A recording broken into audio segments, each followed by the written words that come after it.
A agência Eco Nordeste é uma agência de conteúdo formada por mulheres jornalistas, focada nas múltiplas dimensões do desenvolvimento sustentável, social, econômica, ambiental, cultural no Nordeste do Brasil, com respeito à diversidade, promoção da inclusão, destacando o protagonismo juvenil e feminino, a cultura indígena, quilombola, cigana, dos povos sertanejos, serranos e litorâneos, bem como o empreendedorismo responsável e as tecnologias sociais de convivência com as adversidades climáticas da região. Bom, essa descrição vai além do que é o trabalho do Eco Nordeste, e isso que a gente vai querer ouvir, qual a importância do jornalismo ambiental, regional, e quais são os desafios para mantê-lo. E eu convido a editora-chefe da agência Eco Nordeste, Maristela Crispim. Muito obrigada por ter aceitado o nosso convite. Eu que agradeço, é uma honra estar aqui com vocês. Eu queria louvar a iniciativa, né, dizer que bom que a gente tem uma oportunidade como essa, e que bom que a gente tem tantos jovens jornalistas, comunicadores interessados nessa temática. Estava conversando um dia desses com uma colega jornalista, uma colega jornalista e professora de jornalismo, sobre a importância da gente formar as novas gerações de jornalismo ambiental. Né? A gente, daqui a pouco, não vai estar mais por aqui, e a gente tem que ter quem segure, né, essa onda, porque vivemos tempos difíceis, né, na área ambiental, na área da comunicação, no nosso país, e a gente precisa realmente ter mais pessoas com conhecimento, que possam trazer mais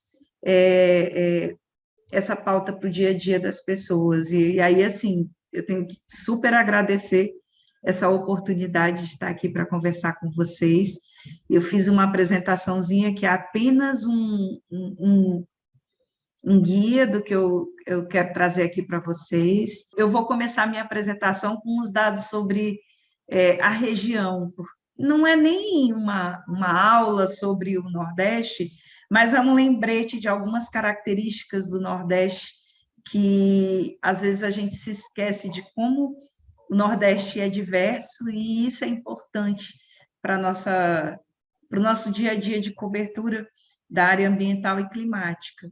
E aqui, né, o básico, né, nós temos aqui esses 9 estados, e se a gente for falar de clima semiárido, a gente vai extrapolar um pouquinho. Então, assim, falando aqui da região, a gente tem os 9 estados, eles não são homogêneos, absolutamente não. Isso é uma coisa que, tanto para quem está no Nordeste, como para quem está fora do Nordeste, sempre me incomodou muito essa cobertura do Nordeste como uma coisa única, um bloco, como se a gente não tivesse diferenças, né? Quem é do Nordeste, quem está no Nordeste, sabe que somos muito diferentes entre nós, não só por estado, mas até mesmo por região. Aqui no Ceará, a gente tem diferentes regiões que têm costumes diferentes, falam de forma diferente, têm comidas típicas diferentes, e aí, quando você estende para toda a região,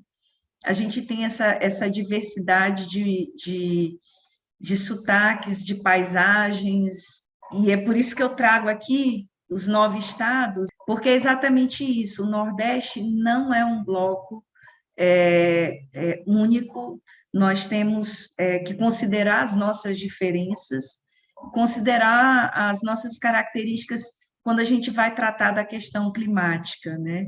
Então, é uma coisa que é importante a gente trazer para o dia a dia da pauta, um lembrete de que a gente tem essas diferenças de paisagens, e isso a gente precisa considerar nas nossas pautas ambientais e climáticas. Trouxe aqui um pouquinho da geografia que todo mundo aqui conhece, eu não estou trazendo nenhuma novidade, mas às vezes é bom a gente lembrar um pouquinho. E aí eu trago um pouquinho dessas zonas geográficas, porque dependendo de que estado a gente está, são diferentes formas de enxergar. A gente aqui no Ceará, muitas vezes, tem dificuldade de enxergar essas outras áreas geográficas do Nordeste, porque nem todas elas acontecem aqui. Se vocês olharem para o mapa, o Ceará está muito mais no clima semiárido, né, e numa região mais semiárida e litorânea, e aí você não vai ter, por exemplo, essas outras áreas, como o Agreste, a Zona da Mata, aqui no Ceará. E aí você vai tendo essas variações, né, paisagísticas e climáticas no nosso Nordeste, que vão construindo aquilo que o Nordeste é. E aí vamos falar um pouquinho aqui sobre o clima na região.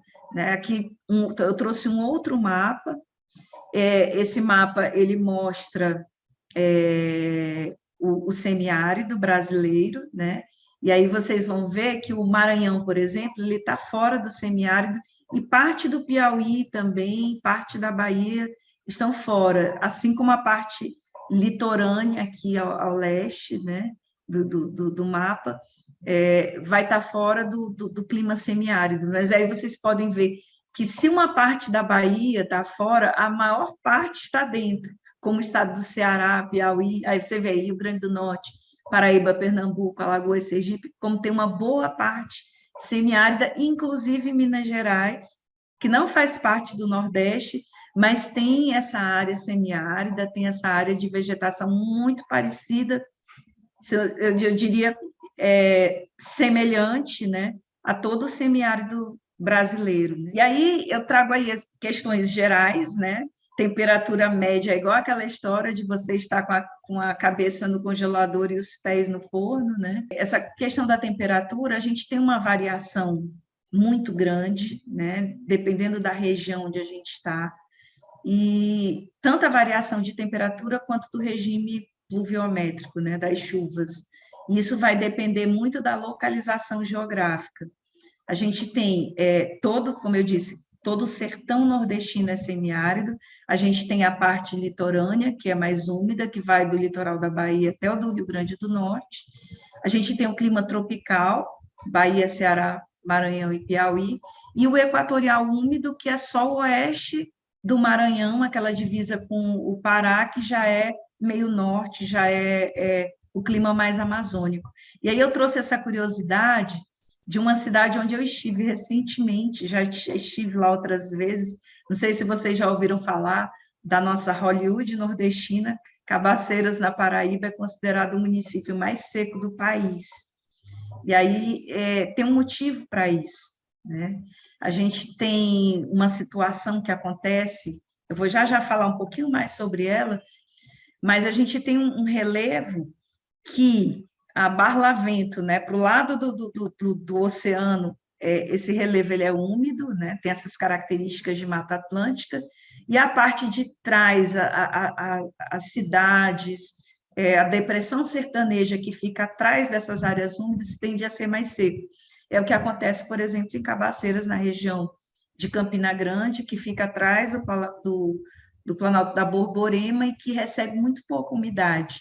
Então, se a gente for comparar aí, é o município mais seco do país. Ele tem essa característica de receber muito menos água do que outros municípios. Olha aí, a Hollywood nordestina aparecendo aí. E aí, dando um recortezinho aqui no nosso litoral, que é importante que a gente fale sobre ele também. Essa foto eu tirei recentemente aqui no Ceará, em Aracati. O litoral ele tem essa característica, né, do Nordeste de pegar um pouco ao norte e um pouco ao leste, né? E isso forma a maior extensão de litoral brasileiro. O litoral brasileiro tem 7.000 e poucos quilômetros e 3.000, né, estão no Nordeste. Então, a maior parte do litoral brasileiro, a região que tem mais litoral no Brasil é o Nordeste. Né? E aí a gente tem várias paisagens, temos praias, dunas, falésias, temos os arrecifes, as lagoas, os coqueirais, os morros, os mangues, barreiras, todos com funções ecológicas importantíssimas para a nossa biodiversidade e, inclusive, para o enfrentamento das mudanças climáticas. Falando mais rapidamente sobre a geografia do Nordeste, a gente tem algumas fisionomias vegetais diferentes. Como vocês viram no mapa, a gente tem uma predominância do clima semiárido, então a gente tem uma predominância do bioma caatinga, que, ao contrário do que as pessoas imaginam, não é um bioma pobre, ele é um bioma adaptado às questões climáticas, né, do Nordeste. Então, o que acontece na Caatinga? A gente tem essa vegetação que todo mundo que vive no Nordeste, que anda pelo sertão, sabe de perder as folhas no período de estiagem, e aquela maravilha, aquele milagre do Nordeste, com poucos dias de chuva, está tudo verde de novo. Mas a gente tem, ao mesmo tempo, uma ocupação de séculos, né? E uma exploração desordenada, muitas vezes estimuladas pelas próprias políticas públicas que nós tivemos ao longo da nossa história, de desenvolvimento, entre aspas, que leva hoje a Caatinga ainda a ser um bioma pouco estudado, pouco conhecido, pouco valorizado, e a gente tem muito pouca unidade de conservação para ter mais ou menos uma vegetação de caatinga realmente preservada. Inclusive, existe um projeto, isso é pauta, existe um projeto desenvolvido por pesquisadores da Universidade Federal do Rio Grande do Norte. Eles já fizeram um diagnóstico, né, da região de Caatinga, e eles estão trabalhando agora com uma possibilidade de fazer um projeto de restauração e conexão dos remanescentes de Caatinga, para a gente ter uma melhor preservação do bioma e ter a conservação do solo, o combate à desertificação, que é exatamente esse aspecto de você preservar a cobertura vegetal para ter essa riqueza do solo e essa possibilidade de fertilidade, de manter a fertilidade, né, de evitar o avanço da desertificação, que é consequência do desmatamento. E aí, falando rapidamente das outras feições de vegetação que a gente tem, mas a gente tem essa questão da exploração da Mata Atlântica, que foi por onde o nosso país foi colonizado e, entre aspas, desenvolvido, né?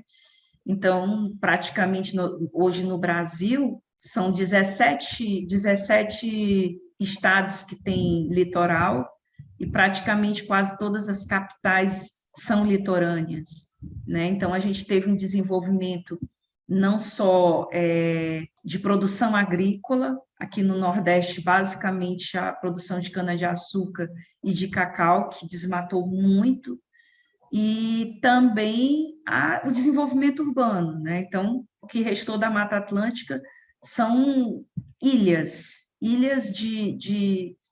verdes, que são fundamentais para que a gente tenha água, né? Então, a gente tem água hoje nas nossas cidades, nas depressões sertanejas, essas águas vêm de fontes que estão nas nossas serras e nessas áreas remanescentes de Mata Atlântica, que funcionam como nossas caixas d'água, falando a grosso modo, como é o caso da Chapada do Araripe, aqui entre o Ceará, Piauí, Pernambuco, Paraíba. A gente tem o caso da Chapada Diamantina, na Bahia, o próprio Planalto da Borborema, e essas áreas são fundamentais para que a gente tenha água. E aí a gente continua com a vegetação litorânea, que é uma vegetação associada à Mata Atlântica, e as matas ciliares, que são fundamentais para que a gente não veja tantos desastres, que eu não chamaria de naturais. Os desastres que a gente tem, eles não são naturais, eles são consequências de uma ocupação de solo inadequada. A gente se fixou, o ser humano se fixou perto dos, entre aspas, recursos naturais, como os rios, e sufocou esses recursos, né? Então, as matas ciliares, elas servem não só elas têm várias funções, e uma das funções é manter os rios dentro das suas calhas e servir de amortecimento no caso de chuvas maiores do que o que são previstas, elas amortecem essas águas e evitam que essas tragédias aconteçam. Então, o que a gente vivencia, e aí é uma coisa que muito me incomoda desde sempre, é que quando chove muito e acontecem essas tragédias, o que a gente vê nas manchetes são que a chuva matou as pessoas, né? Quando a gente tem que fazer uma reflexão um pouco diferente sobre isso e pensar o que empurrou essas pessoas a morarem não diria às vezes nem na beira dos rios, mas no leito dos rios e nas encostas dos morros, onde a gente sabe que a vegetação que segura, que cimento nenhum vai segurar a encosta de morro, a gente precisa de vegetação para isso, né? Então, o que empurrou essas pessoas? E aí eu vou até deixar um pouco mais essa fala para a professora, porque exatamente, é muito fácil você dizer que a chuva matou as pessoas. Inclusive, eu dei uma aula para uma turma de jovens comunicadores periféricos sobre clima, uns meses atrás, e eu busquei, antes de dar aula, eu busquei umas manchetes, né? Eu fiz uma coisa bem simples no Google, eu coloquei mortes e chuva, e tinha sido logo depois das chuvas de Petrópolis, e eu peguei e coloquei notícias, né? Eu peguei 4 notícias de 4 veículos absolutamente distintos, né? Veículos impressos, digitais e televisivos, falando sobre essa questão das chuvas em Petrópolis, e praticamente todas as manchetes eram a mesma: a chuva matou 18 pessoas, a chuva matou 20 pessoas, a chuva matou, né?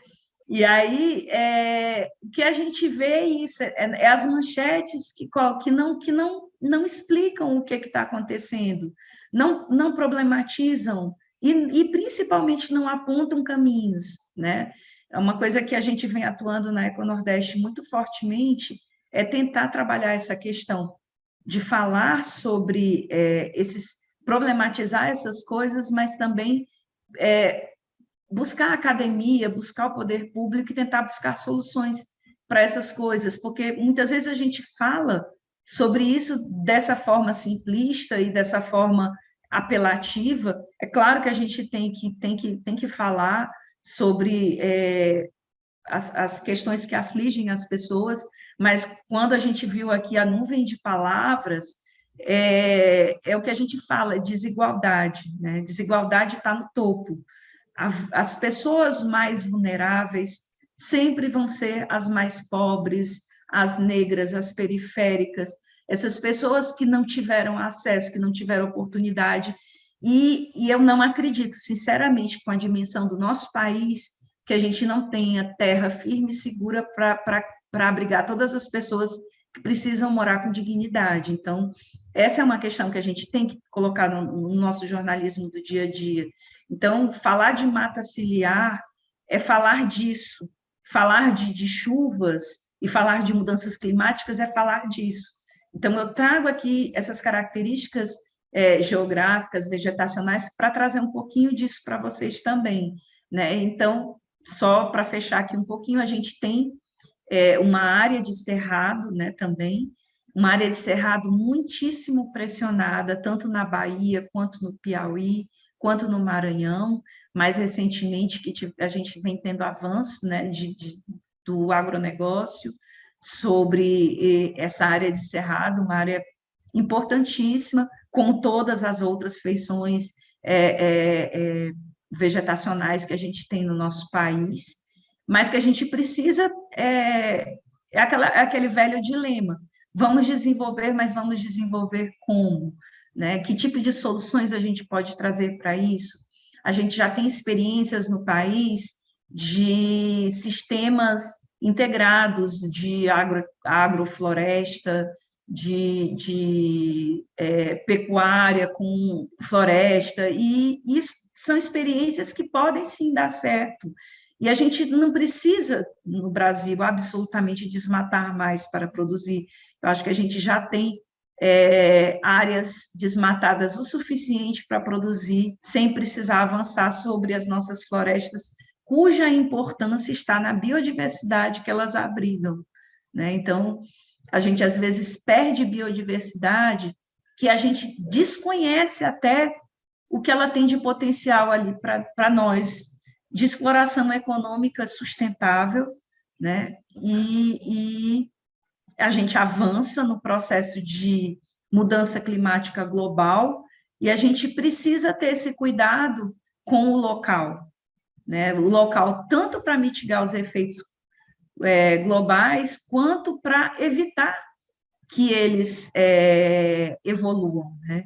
Então, e aí a Mata dos Cocais, que é uma vegetação mais restrita, mas igualmente importante, onde a gente tem o babaçu e a carnaúba, que são duas espécies muito simbólicas do ponto de vista da produção e da economia dessas regiões onde elas estão, né? A carnaúba ela é conhecida como uma árvore símbolo da vida, porque tudo nela se aproveita, né? E ela em pé, ela é uma fonte inesgotável de riqueza, porque o processo de exploração da carnaúba ele é absolutamente ecológico. As folhas são retiradas no período seco para a extração do pó, que gera a cera, que tem inúmeras aplicações industriais, inúmeras, até quando eu fiz matéria sobre a carnaúba pela primeira vez, eu nem imaginava que você poderia usar a cera da carnaúba desde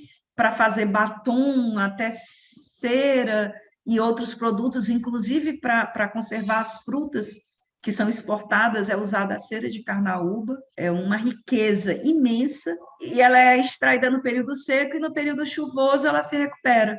Então, é um ciclo constante, todo ano a carnaúba vai produzir e ela todo ano vai voltar a ter folha, e é uma coisa assim maravilhosa. Não faz o menor sentido você derrubar uma árvore como essa. Inclusive, aqui no estado do Ceará, por lei, a carnaúba é imune ao corte, né? E uma coisa preocupante também é o transplante, né? Não existe muitos projetos de cultivo da carnaúba. A carnaúba é simplesmente extraída da natureza, e isso é uma coisa preocupante. Às vezes a gente vê projetos de urbanização com carnaúba, essas carnaúbas não foram cultivadas, elas foram transplantadas da natureza. Isso é uma coisa com a qual a gente deve se preocupar. E o coco-babaçu também, que tem, pode passar, Renata, um papel fundamental inclusive, para uma população feminina, né, que atua na extração, principalmente do óleo, né, do babaçu, mas o babaçu, o óleo é usado, é igual a história da carnaúba aqui da cera, do caju, da castanha, né? Durante muitos anos só se usou a castanha do caju e não se aproveitou o pedúnculo, né?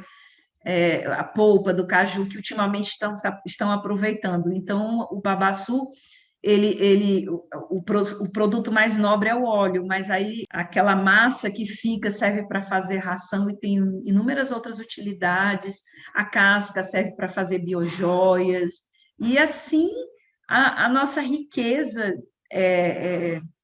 da caatinga está aí para gerar muito, muito. É como eu digo, ela é rica, ela tem toda essa complexidade, ela tem muita oportunidade de exploração para evitar isso que tem aqui nessa foto que eu tirei numa viagem recente que eu fiz agora para Paraíba. E aí eu vou parar para fazer uma pergunta. Alguém que está aqui sabe o que essa imagem representa? Essa árvore me lembrou a árvore da vida, que tem aquela parte de cima e de baixo, mas eu estou viajando, eu sempre viajo. Oi, Maristela. Muito bem. Tudo bom? Eu vou ser simplista, eu vou descrever o que eu estou vendo. É uma erosão, né? Eu também achei que era uma erosão.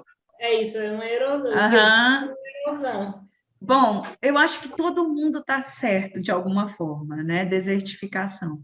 Isso é uma área no município de São João do Cariri, né? Também nessa região lá da Paraíba, e é uma área em processo avançado de desertificação. Tati, eu diria que é a árvore da vida, sim, porque ela está resistindo aí, gente. Você vê a raiz dela toda totalmente exposta pela erosão, e é uma árvore atrofiada, caminhando por essa região, eu vi árvores que, inclusive, a pessoa que me guiava dizia assim, olha, outro bonsai, parecem bonsais as árvores, por absoluta falta de nutriente na terra. Então, assim, essa é uma área, no estado da Paraíba, a área, e é uma das áreas do país em avançado processo de desertificação, que é exatamente esse processo que, por falta de cobertura vegetal, as águas vão lavando e vão levando os nutrientes, e aí o solo vai ficando exposto e sem nutrientes, ele não consegue mais sustentar a vegetação. E apenas algumas espécies mais resistentes conseguem viver nesses ambientes. Umas árvores como essas, dessa forma, que tendem a desaparecer, e algumas espécies arbustivas bem ralinhas, eu diria. Então, eu trago essa imagem aqui para trazer um conceito, né? Dar uma ancorada aqui num autor que eu li muito, tanto na graduação quanto no mestrado, que é o Edgar Morin, que navega entre a comunicação e o meio ambiente falando de complexidade, porque a pauta ambiental, ela é, antes de qualquer coisa, complexa. Eu trouxe um pouquinho da geografia do Nordeste aqui para vocês, para falar um pouco dessa complexidade, né? Quando eu digo que o Nordeste não é um só, e não tem uma realidade só, e que várias coisas estão acontecendo, e que há um potencial enorme de pautas a serem trabalhadas, e que essas pautas, elas são complexas. Você nunca vai conseguir fazer uma matéria sobre questões climáticas e ambientais ouvindo poucas fontes. São necessárias várias fontes para poder construir essa narrativa, essa história. E aí vem aquela história, né, que a gente falou um pouquinho atrás, sobre a abordagem simplista das chuvas, né, que a gente precisa ir atrás de ouvir mais gente, a gente precisa ouvir a academia, a gente precisa questionar o poder público. E aí é aquela coisa, a gente precisa estudar, né? Eu acho que para alcançar essa complexidade é necessário estudar, é necessário cultivar fontes, principalmente na academia, mas também nas comunidades. E aí eu trago aqui algumas das abordagens que a Tati, inclusive, leu sobre a Eco Nordeste, sobre como a gente trabalha. E, assim, quando eu falo nessa complexidade e nessa necessidade de diversificar as fontes, é porque não existe um, dois, três olhares, existem vários olhares, né? E a gente não consegue dar conta da complexidade toda, mas é importante a gente buscar diferentes aspectos. E aí, quando eu falava da academia, é importantíssimo que a gente busque a sabedoria ancestral, né? Esses saberes, essas culturas que estão pulverizadas por todo o Nordeste, né? Eu tenho certeza absoluta que há pessoas de outras regiões do Brasil que desconhecem a existência de indígenas no Nordeste, por exemplo. E a gente tem tanto a aprender com essas sabedorias, com essa forma de lidar com o nosso meio natural. Eu sempre digo, e nunca vou me cansar de dizer, que a gente nasceu na natureza, como a gente surgiu como espécie, né, Homo sapiens, e começamos como coletores, né, como caçadores, e passamos a nos fixar e a cultivar a terra, construímos cidades, nos industrializamos, e nós nos afastamos a tal ponto do nosso ambiente natural que, às vezes, a gente não se reconhece enquanto um ser vivo que faz parte, que depende desses recursos equilibrados para viver. A gente precisa de recursos naturais para beber, para comer, para vestir, para se transportar. A gente despeja resíduos constantemente, como se não houvesse amanhã, E a gente esquece de onde eles vêm e para onde eles vão. Mas o que eu quero dizer é isso, eu quero dizer que existem inúmeras pautas, eu acho que um pouquinho do que eu falei aqui deu para ter uma noção da quantidade de pautas que a gente tem, né? E essas pautas, elas perpassam. Eu trouxe aqui só uma amostra, existe muito mais do que isso que eu falei aqui, mas eu quero deixar essa mensagem de que a gente precisa se preocupar com essas camadas, que a gente tem que dar conta na pauta ambiental, e a gente precisa, sim, se preocupar em problematizar, mas também em buscar saídas. Eu acredito muito no jornalismo de soluções, e a gente precisa estar com esse foco de dizer, de não desesperar as pessoas. Para falar de questões climáticas, a gente precisa trazer as pessoas para essa realidade, tanto as pessoas que estão vivenciando consequências, quanto as pessoas que precisam entender que as escolhas delas fazem parte disso, não só as escolhas de consumo, mas até o voto faz parte disso, né? E que elas precisam acordar para o que nós somos, de onde nós viemos e para onde nós iremos, e o que é que a gente vai deixar para os nossos descendentes. Bom, gente, eu não vou mais falar, porque se vocês me deixarem falar a noite toda, eu quero ouvir as perguntas de vocês e deixar espaço para vocês aprenderem mais um pouco sobre isso. Espero ter contribuído um pouquinho para o crescimento de vocês. Muito obrigada. Tem vários elogios aqui nos comentários. Temos já 2 perguntas, só vou ler um comentário. Recentemente tivemos várias manchetes em Alagoas e Pernambuco. Comentei sobre isso com algumas pessoas, vítimas de chuvas, entre aspas. Algo muito estranho. A chuva é um evento natural, são vítimas da falta de políticas públicas e de uma herança de uma habitação sem planejamento. O rio que temos aqui no município se torna o vilão e, na verdade, é vítima também. Esse comentário é do Thiago Aquino. O primeiro inscrito para a pergunta é o Gabriel Tueg. Bom, eu quero agradecer a Maristela, excelente te ouvir, excelente saber que o jornalismo ambiental está tão bem representado, principalmente por uma mulher nordestina, então dá muito orgulho. Eu que falo aqui de São Paulo, é sempre importante conhecer essa representatividade. Maristela, eu tenho feito uma pergunta a todos os nossos expositores, desde o começo do curso, e é uma pergunta que não vai se relacionar diretamente com a sua apresentação, mas que eu acho que você, em contato com fontes e fazendo a cobertura que você faz no Nordeste, vai poder aportar com uma percepção sua que eu acho que é importantíssima. A pergunta é por que a urgência, e eu fiquei muito contente de ver essa palavra lá na nossa nuvem de palavras tão destacada, por que a urgência da agenda climática, da emergência climática, ainda não toca os corações do mundo corporativo, do mundo político e também da sociedade em geral, né? O que é que, na sua opinião, faz com que as pessoas ainda não tenham acordado para o tamanho do problema? É muito bom escutar a Maristela, como sempre. Quero pedir desculpa por estar com a câmera desligada, porque eu estou usando o celular e não está legal.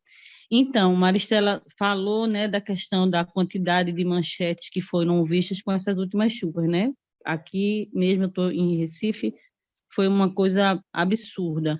E aí as manchetes sempre olham aquele lado sensacionalista da quantidade de mortes, né? A gente, infelizmente, sabe que na nossa profissão o que vende é muito do sensacionalismo, né? Não que não aconteça, mas é o que dá manchete, né? Como diria alguns anos atrás. Então, Maristela, eu queria te perguntar como conseguir despertar o interesse, principalmente dos grandes veículos, porque a gente sabe que, obviamente, espaços como o seu, que é específico e que tem todo o interesse por temas ambientais, a gente tem uma parceria, né? A gente fala a mesma língua, mas como despertar nos grandes veículos o cerne da questão? Morreu, claro, isso é importante, mas o que é que veio por trás? Eu não sei se vocês viram na época das chuvas aqui, foi um vídeo belíssimo. Se eu ver de novo, eu choro, que falava o rio falando, desculpa, eu só queria passar. Então, o rio passa pelos lugares que ele já... Também me arrepio sempre que eu vejo, que eu escuto de novo. Desculpem, mas eu só queria passar. Quem colocou ruas, prédios, lixo no meu caminho, não fui eu só queria passar, né? Então, como despertar um interesse para o cerne da questão, né? Que vai muito além das chuvas, né? A gente precisa das chuvas, é isso. E muito obrigada por lhe ouvir, sempre é muito bom. Obrigada. Então, as duas perguntas são muito conectadas. Aquilo que eu vinha falando é muito sério. Eu acho que a gente fala, da mesma forma que a gente fala em educação ambiental, a gente fala em jornalismo ambiental. O ideal mesmo é que não existisse. O ideal mesmo é que todo mundo tivesse essa consciência e a gente não precisasse falar em educação ambiental e em jornalismo ambiental. E aí, respondendo a sua pergunta, Patrícia, o que acontece? A gente teve uma evolução desde a Rio 92 para cá, do jornalismo ambiental no Brasil. O que aconteceu? Na Rio 92 houve um boom, né? Todos os grandes veículos lançaram cadernos, suplementos, páginas. Com o passar do tempo, isso foi esfriando. Eu diria que o outro boom que a gente teve foi pelos idos de 97, quando o IPCC começou a lançar os relatórios e as pessoas começaram, pelo menos as pessoas atentas, começaram a perceber que a gente tinha uma urgência, né? Como foi colocado aqui. E aí, o que acontece? Da mesma forma que nós, humanos, nos apartamos da natureza e deixamos de nos perceber parte de tudo isso, e deixamos de nos preocupar com o que vem e o que vai, acontece da mesma forma com o jornalismo, é um reflexo de tudo isso.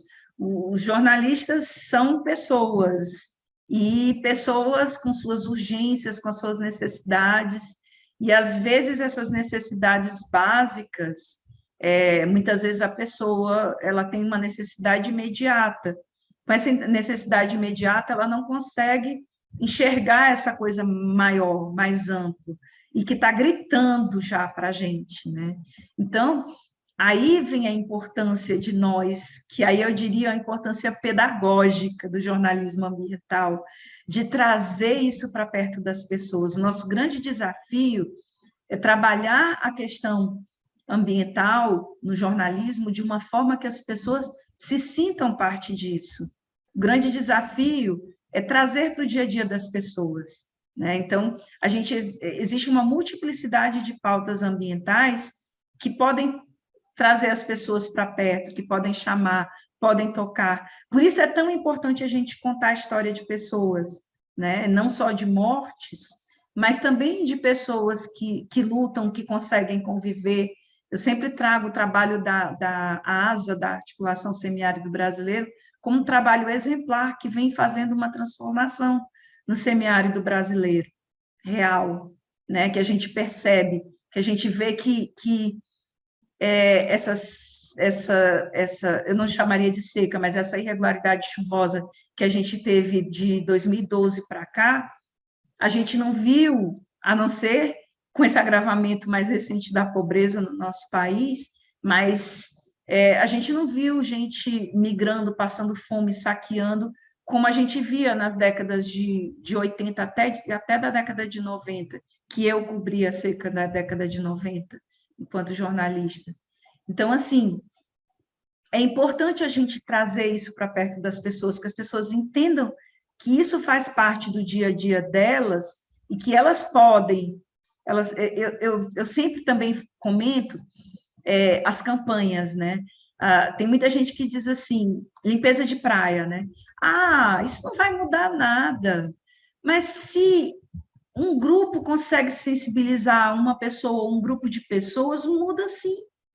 sabe? É uma questão, por exemplo, a hora do planeta. A hora do planeta, aqui em casa, meus meninos que já estão homens crescidos, eles cresceram, a gente todo ano fazendo a hora do planeta aqui em casa, né?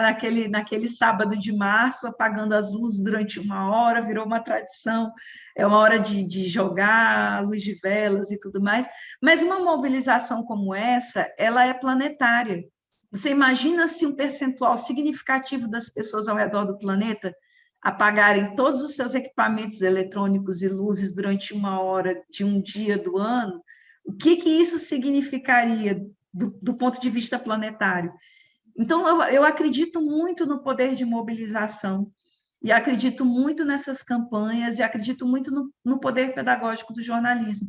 Agora, é claro, né, nos grandes veículos, eles não têm essa atuação segmentada que nós temos, né?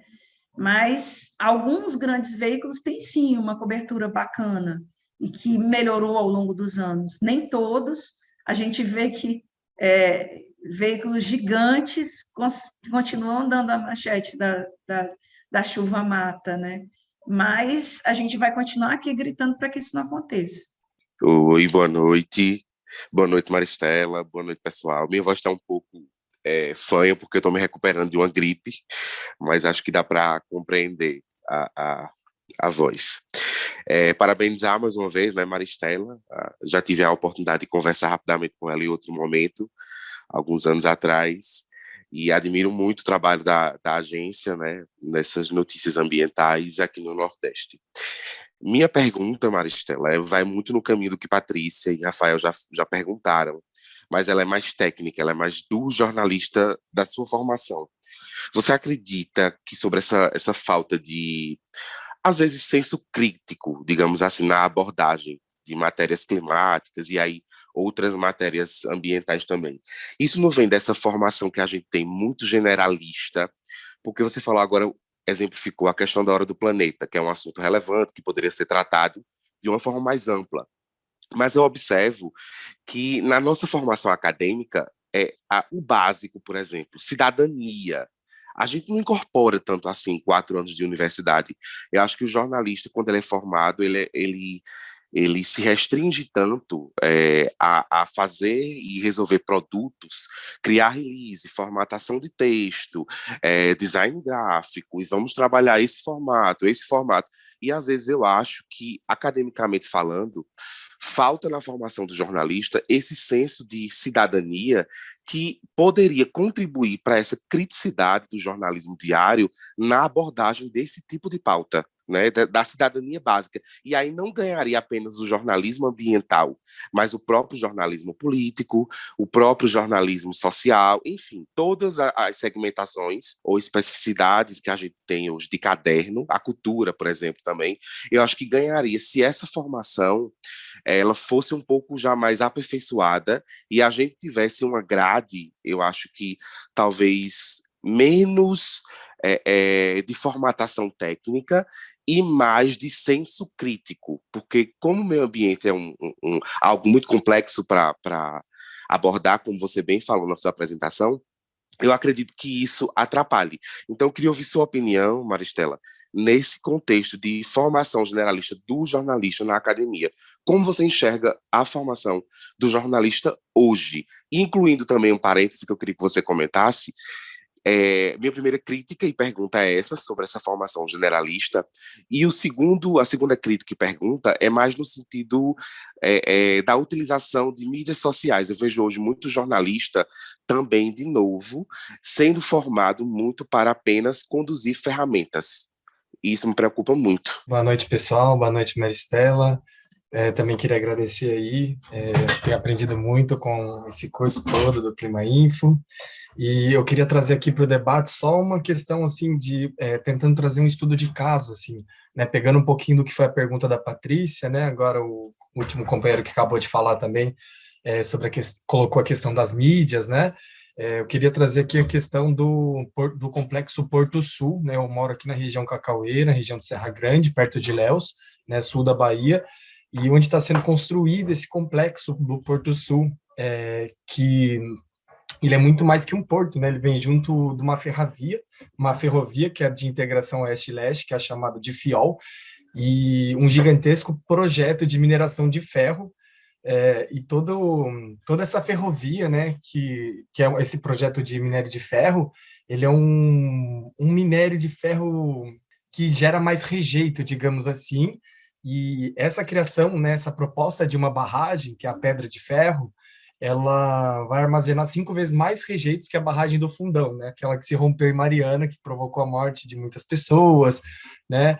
E aí a questão agora de juntar, né, a pergunta primeiro, quais os cuidados, né, que a gente deve ter ao abordar, às vezes, um tema muito delicado, né, e também a questão que a Patrícia acho que colocou, né, como a gente despertar, assim, né, fazer essa analogia, trazer isso para perto das pessoas.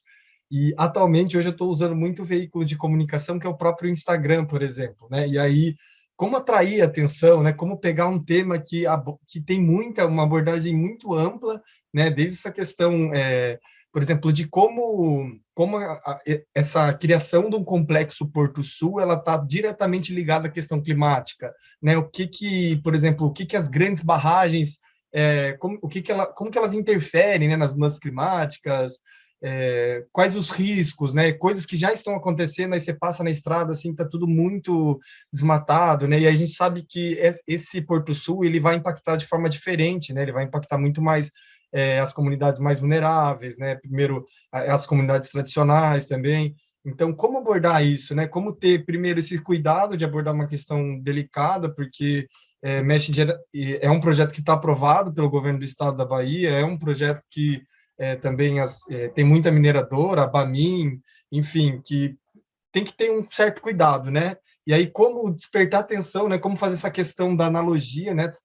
Usando esse poder pedagógico, né? Do jornalismo, como a gente traz para perto das pessoas e como trazer isso também numa linguagem que seria mais uma linguagem das mídias, assim, né? Que é o Instagram, que é você colocar todo esse conjunto de informações numa coisa mais simples, né? Queria um pouquinho ver sobre essa linha, assim. O que o Clóvis traz é muito pertinente, é isso mesmo. Eu diria, inclusive, eu acrescentaria aí que os cursos eles estão mudando, né? Mudando de acordo com o mercado, né? Eu completei 30 anos de formada agora em janeiro, e eu sou de uma escola que foi formada para trabalhar em jornal impresso.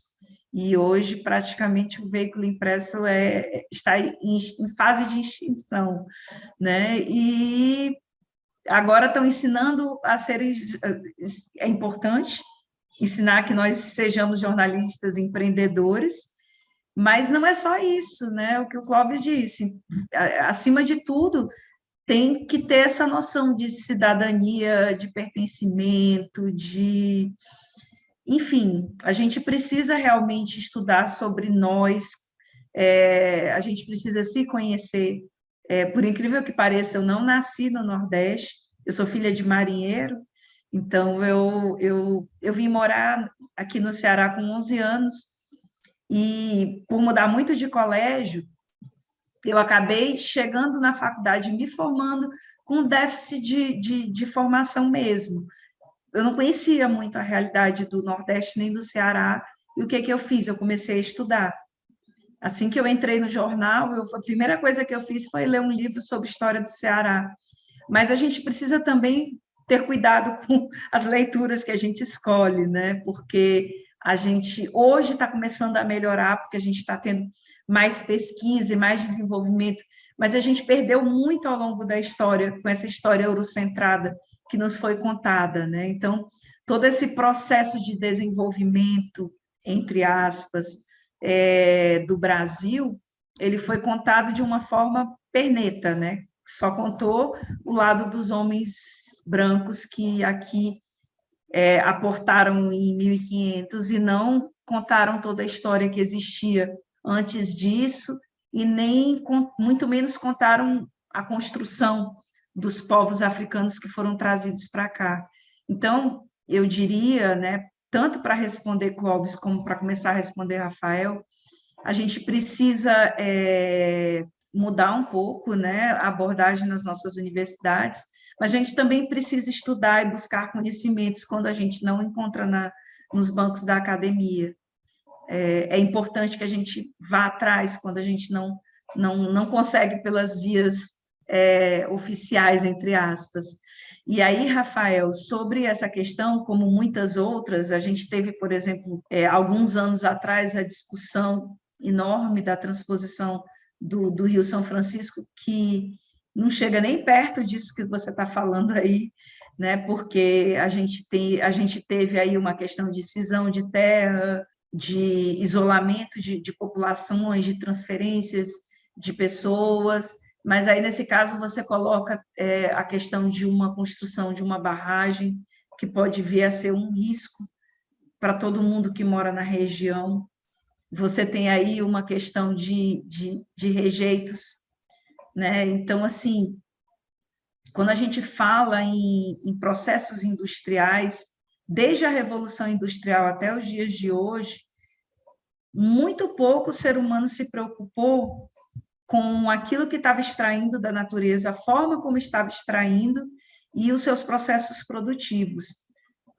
Só agora, algumas poucas empresas estão começando a ultrapassar o limite de obedecer o que a lei diz e fazer alguma coisa mais interessante no sentido de buscar mais conhecimento e de interagir com a academia mesmo, né? E aí eu diria que é fundamental, né, essa difusão do conhecimento acadêmico, e o conhecimento acadêmico tenha esse envolvimento com a sociedade, com as próprias empresas, para desenvolver coisas mais interessantes.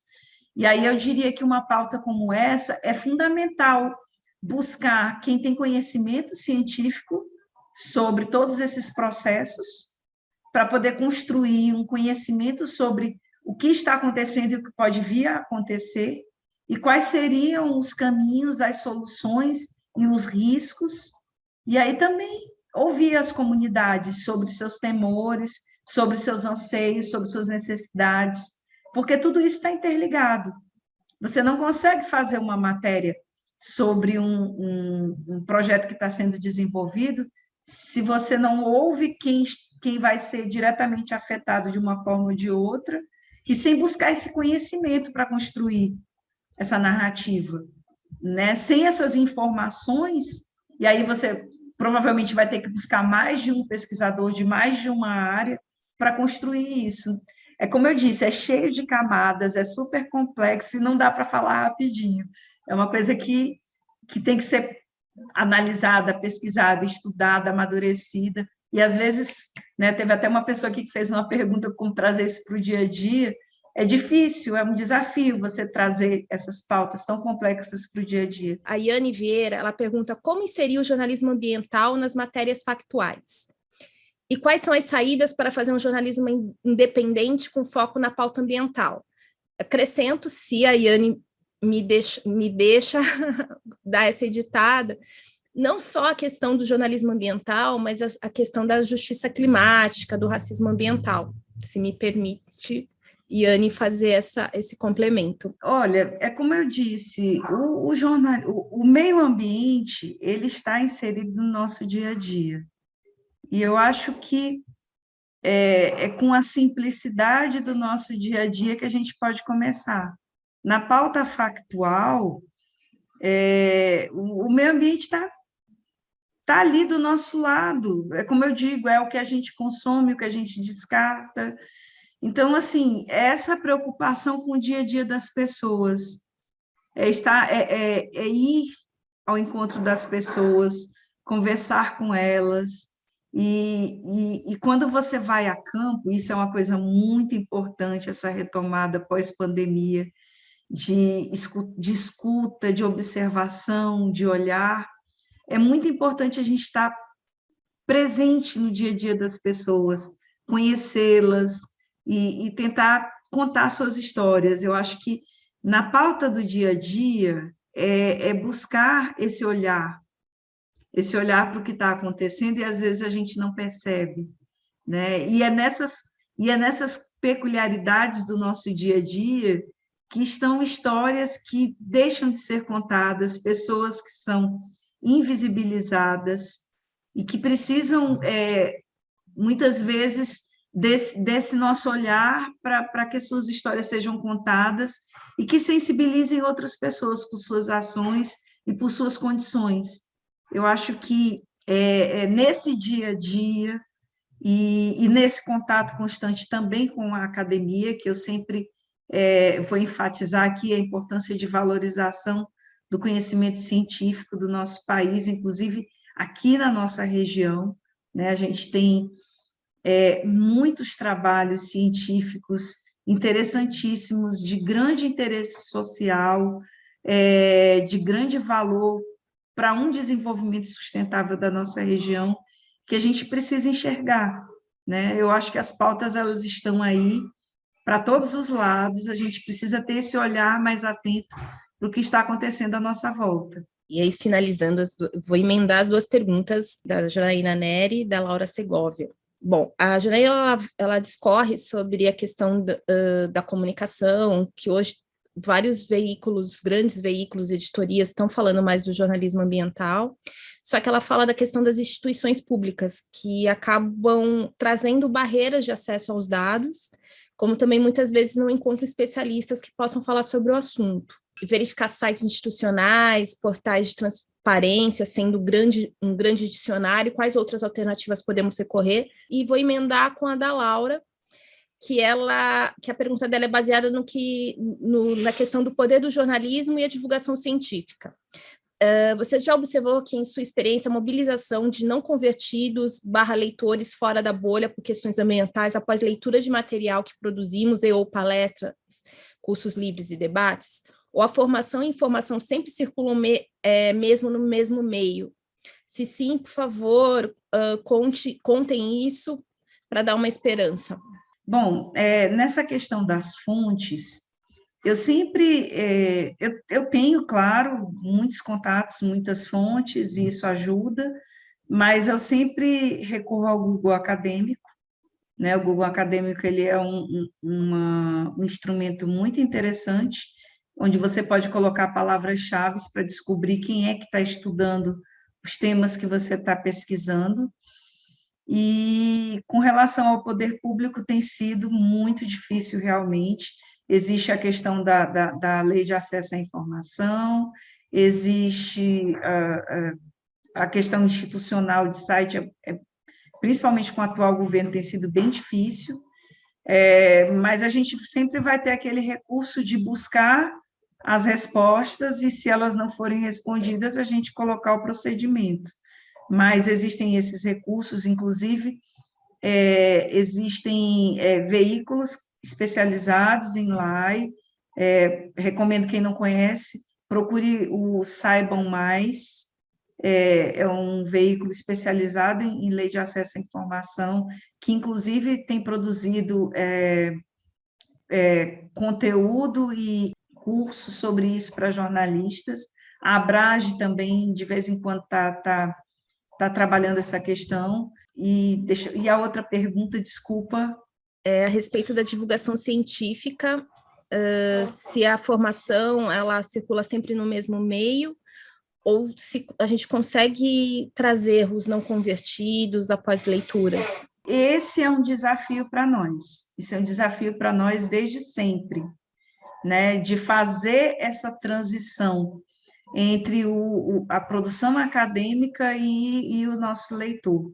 Mas eu acho que, na medida em que a gente consegue fazer um link entre a produção acadêmica e o que está acontecendo na sociedade, a gente vai tornar esses assuntos mais palatáveis e mais do dia a dia das pessoas. Eu acho que a gente tem uma missão aí muito importante de fazer esse diálogo entre a academia e a sociedade. É um desafio, sempre foi, vai continuar sendo, mas a gente tem que insistir em fazer essa ponte. Eu acho que é um papel muito importante do jornalismo científico e do jornalismo ambiental, fazer esse caminho fluir melhor, para que outras pessoas tenham acesso a essas informações e valorizem o conhecimento científico e entendam que ele é importante para o desenvolvimento sustentável da nossa sociedade. Bom, queria agradecer por essa aula e para todos que ficaram aqui, muita gratidão por tudo.